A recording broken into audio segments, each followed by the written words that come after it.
Asia Tenggara ini hanya akan ada 4 negara yang tampil di Asian Games, saudara-saudara. Asian Games di Hangzhou. Thailand, Vietnam, Indonesia, dan Myanmar. Tidak ada Singapura, tidak ada Malaysia, tidak ada Filipina, tidak ada Kamboja. Kenapa bisa begitu, saudara-saudara? Kalau ada yang tahu, silahkan tulis di kolom komentar, saudara. Halo saudara-saudara, jumpa lagi dengan komentator gadungan di sini. Dengan komentator yang gadungan. Seperti biasa saudara-saudara, seperti biasa. Kalau kita sudah bertemu, pasti akan ada yang kita bicarakan. Kita bicarakan tentang sepak bola di seputaran Asia Tenggara, di negara-negara serumpun, di Indonesia, di Malaysia, di Thailand, di Vietnam, di Kamboja, di Singapura. Apa saja kita bicarakan, saudara-saudara, apa saja, baik yang bermanfaat maupun yang tidak bermanfaat, baik yang terlihat dungu maupun yang terlihat intelek. Apa saja, bebas saudara-saudara, bebas, bebas, bebas. Yang penting sopan. Dan hari ini saudara-saudara, hari ini saya ingin bicara tentang Asian Games. Asian Games di Hangzhou. Tentang sepak bola di Asian Games Hangzhou. Asian Games 2022 yang digelar menjadi 2023 karena masalah COVID-19 pada waktu itu, saudara-saudara. Dan yang menarik, saudara-saudara, menariknya adalah hanya ada 4 negara ASEAN, 4 negara Asia Tenggara, 4 negara serumpun kita ini, tetangga kita ini yang akan ikut di Asian Games ini, saudara-saudara. Dan keikutsertaan mereka itu bukan karena kualifikasi, bukan karena ada fase-fase pendahuluan yang mengharuskan mereka ada di situ. Tetapi ya karena memang peraturannya yang berbeda dari turnamen seperti Piala Asia atau seperti Piala Dunia atau seperti Piala AFF. Jadi ini memang unik, saudara-saudara, memang unik. Asian Games ini memang unik. Seperti halnya SEA Games, seperti halnya Olimpiade, ini memang aturannya berbeda. Nah, ini akan seperti apa, saudara-saudara? Ini akan kita bahas, akan kita ulas, akan kita bicarakan, akan kita perjelas pada edisi kali ini, saudara-saudara. Saudara, jadi begini, saudara-saudara, jadi begini. Asian Games di Hangzhou ini 2022 yang mundur menjadi 2023 ini akan digelar mulai 19 September sampai 7 Oktober 2023. Itu berarti, saudara-saudara, sebulan setelah Piala AFF U23 atau beberapa hari setelah kualifikasi Piala Asia U23. Nah, turnamen ini, Asian Games yang kali ini, sepak bola ini hanya diikuti oleh 23 negara. Ganjil kan, saudara-saudara, ganjil. Dan tidak biasa, tidak umum. Karena biasanya ya diikuti 24 peserta atau 16 peserta atau 8 peserta atau 32 peserta, genap lah, pokoknya genap. Dan tim yang pemain yang berpartisipasi di sini adalah kelahiran 1999. Jadi bukan timnas U23 tetapi timnas U24. Dan plus 3 pemain senior. Jadi mirip-mirip lah. Mirip-mirip seperti Olimpiade, seperti Olimpik. Dan mirip-mirip seperti SEA Games sebelumnya. Kecuali SEA Games 2023, saudara-saudara. Jadi bedanya ya ini tim U24. Kalau SEA Games itu kan biasanya U22 atau U23. Kalau ini U24 plus 3 pemain senior. Dan Asia Tenggara seperti yang saya bilang di awal, itu diikuti oleh 4 negara. Dan tidak semua negara bisa ambil bagian.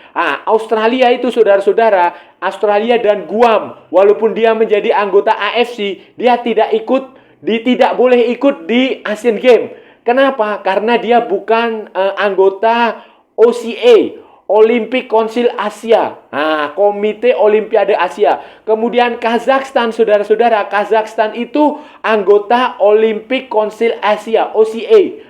Komite Olimpiade Asia. Nah, tetapi sepak bola dia itu bukan anggota AFC. Dia adalah anggota UEFA. Jadi Kazakhstan juga tidak bisa berpartisipasi di sepak bola walaupun walaupun dia bisa berpartisipasi di cabang olahraga yang lain. Nah, itu. Jadi inilah keunikan Asian Games yang ada di Asia.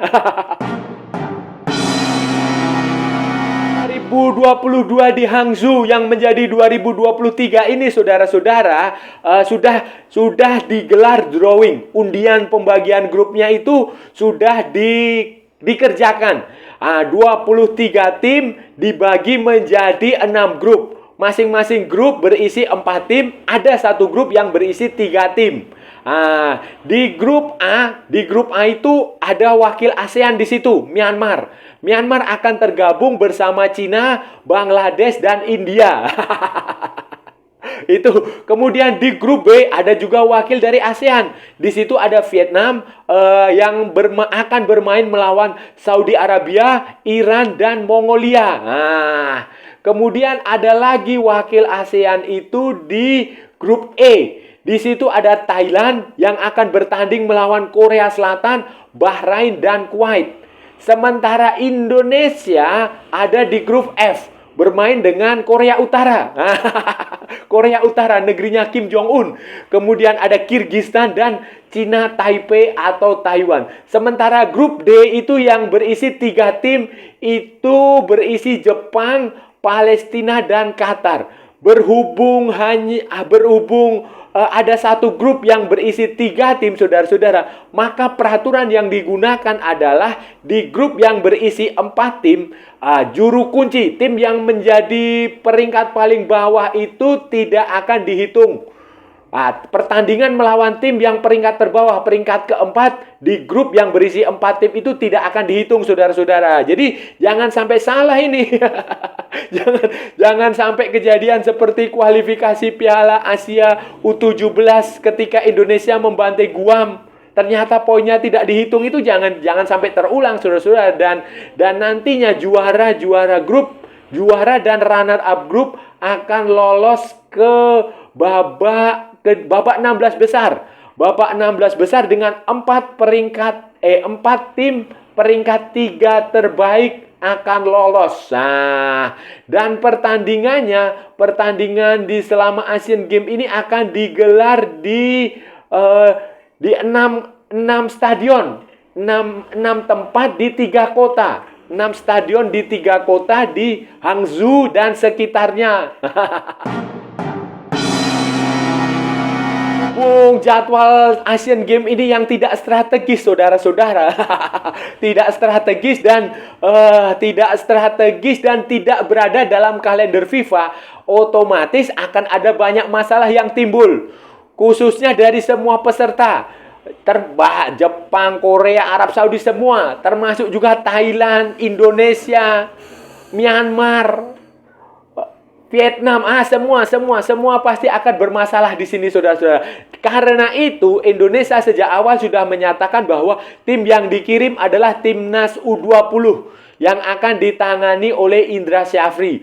Ya, kemungkinan juga mungkin saja akan ada 3 pemain senior yang diajak bergabung, dan 3 pemain senior itu juga akan tergantung dari izin klub. Konon katanya saya dengar-dengar ada Mark Klok di situ, ada Rahmat Irianto di situ, ada Pratama Arhan kalau nggak salah, atau siapa, saya nggak tahu. Tapi itu kemungkinan juga susah, saudara-saudara, susah. Karena ya pasti akan ada izin dari klub yang tidak akan diberikan, karena ya itu bukan kalender FIFA. Sementara pemain U20-nya itu juga, beberapa pemain U20 itu kemungkinan juga akan digunakan Sintayong untuk Piala AFF U23 dan kualifikasi Piala Asia U23. Jadi ya ini rumit sekali, saudara-saudara, rumit sekali. Dan ya saya belum tahu apa solusinya dan apa yang akan dikerjakan oleh Indra Syafri selaku pelatih timnas Asian Games ini, saudara-saudara. Karena seperti yang sudah kita ketahui bersama, PSSI tidak memberikan beban. PSSI tidak memberikan target. PSSI hanya mengatakan, Indra Safri silahkan cari pemain-pemain muda, pemain-pemain usia 20, usia 19, usia 18 untuk digunakan masa depan, jangka panjang. Ini Asian Games hanya sebagai ajang latihan saja, hanya sebagai ajang pertandingan uji coba. Kalau syukur-syukur bisa lolos ke babak berikutnya, kalau tidak juga tidak masalah. Kalau melihat grup yang ada keberadaan Indonesia di grup F bersama Korea Utara, Kirgistan, dan Taiwan, ya di atas kertas ini adalah peluang Indonesia untuk lolos ke babak 16 besar. Entah sebagai juara atau runner-up grup atau peringkat 3 terbaik. Tetapi saudara-saudara, kita juga masih harus melihat komposisi pemain yang akan dibawa oleh Indra Safri.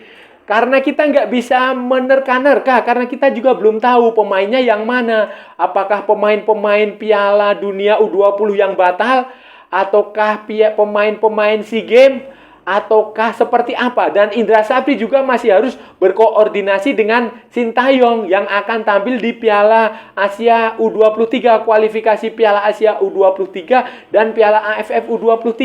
Karena kualifikasi Piala Asia U23 itu sebenarnya jauh lebih penting dari Asian Games, karena nanti itu kalau Indonesia bisa tampil di Piala Asia U23 tahun depan di Qatar pada bulan Februari kalau nggak salah, itu juga punya potensi untuk lolos ke Olimpiade. Karena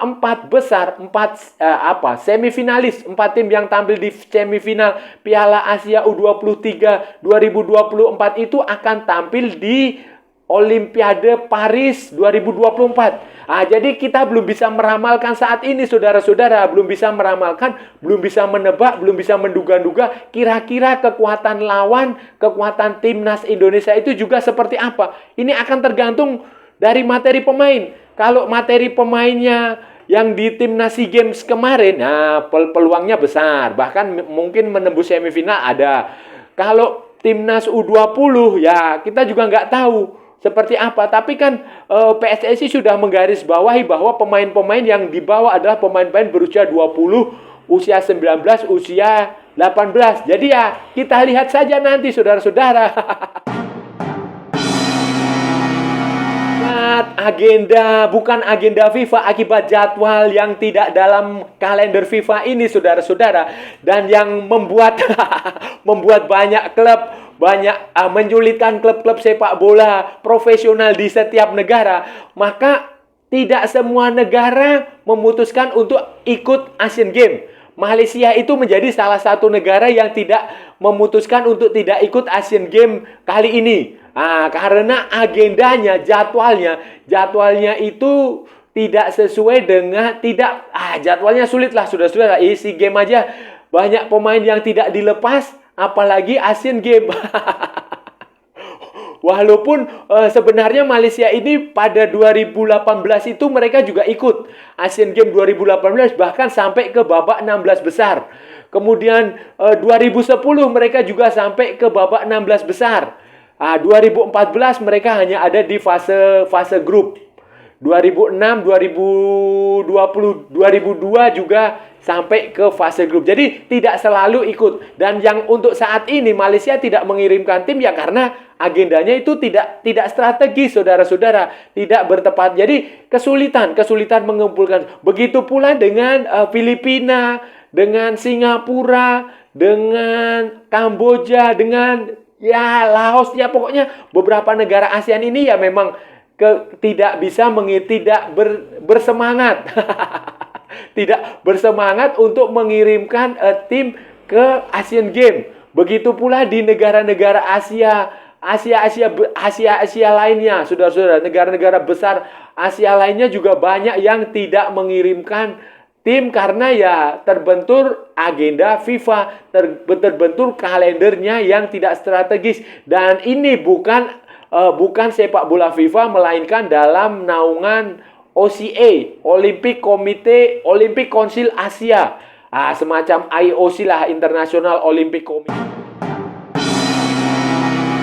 Sama seperti halnya SEA Games dan Olimpiade, saudara-saudara, sama seperti multi event itu, gengsi Asian Games ini juga semakin ke sini, lambat laun itu semakin apa ya? Semakin bukan kompetisi yang bergengsi lagi. Levelnya itu sudah mengalami penurunan yang luar biasa, saudara-saudara. Khususnya sejak aturan pemain U23 itu diterapkan sejak Asian Games 2002. Nah, sejak itu Asian Games ini sudah bukan lagi menjadi turnamen yang bergengsi. Apalagi sekarang ini ketika FIFA sudah punya kalendernya sendiri dan Asian Games, Olimpiade, SEA Games itu berpisah dari regulasi FIFA, berpisah dari kegiatan FIFA. Itu padahal saudara-saudara, kalau saudara mau tahu, dulu di tahun-tahun 70-an, 80-an, 90-an itu Asian Games ini adalah turnamen yang sangat bergengsi. Kompetisi yang levelnya hanya kalah dari dari Piala Asia. Betul saudara-saudara. Banyak pemain-pemain top, banyak pemain-pemain hebat yang tampil di ajang ini. Pemain-pemain yang luar biasa lah saudara-saudara, luar biasa. Pemain sekelas Ali Karimi, legenda Iran pun tampil di sini saudara-saudara. Pemain sekelas Fahid Hassemian itu juga main di sini saudara-saudara. Pemain seperti Sun Wen dari Cina yang itu legendaris itu juga main di sini saudara-saudara. Jadi memang ini luar biasa. Luar biasa Asian Games ini dulu ketika belum ada regulasi U23. Pemain legendaris Myanmar seperti Win Maung, kemudian pemain top dari India seperti Siomewalai itu juga main di situ. Farhad Pios dari Iran, kemudian Seo Jung-won dari Korea Selatan. Nah, itu adalah beberapa pemain-pemain legendaris. Hwang Sun-hung dari Korea juga, itu pemain-pemain legendaris Asia yang pernah merumput, pernah tampil di Asian Games ketika regulasi pemain U23 ini belum diterapkan saudara-saudara. Itu terjadi di tahun-tahun 1990-an, 80-an, 70-an, bahkan sampai 50-an, 60-an. Jadi ya itu saudara-saudara.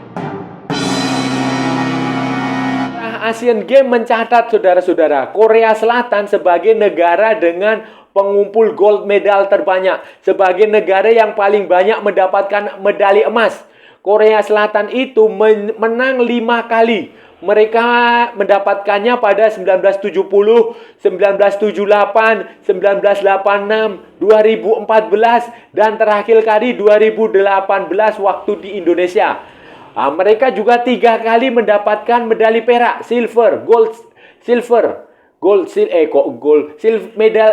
medal.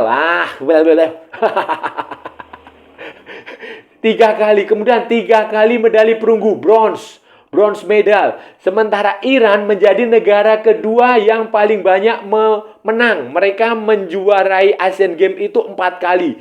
Tahun 1974, 1990, 1998, dan 2002. Kemudian India, Myanmar, dan Taiwan itu sama-sama mendapatkan 2 medali emas. Sementara Jepang, Korea Utara, Irak, Iran, Uzbekistan itu masing-masing 1 negara. 1 kali mendapatkan medali emas. Dan Myanmar ini menjadi negara ASEAN, negara Asia Tenggara yang paling banyak menang di Asian Games.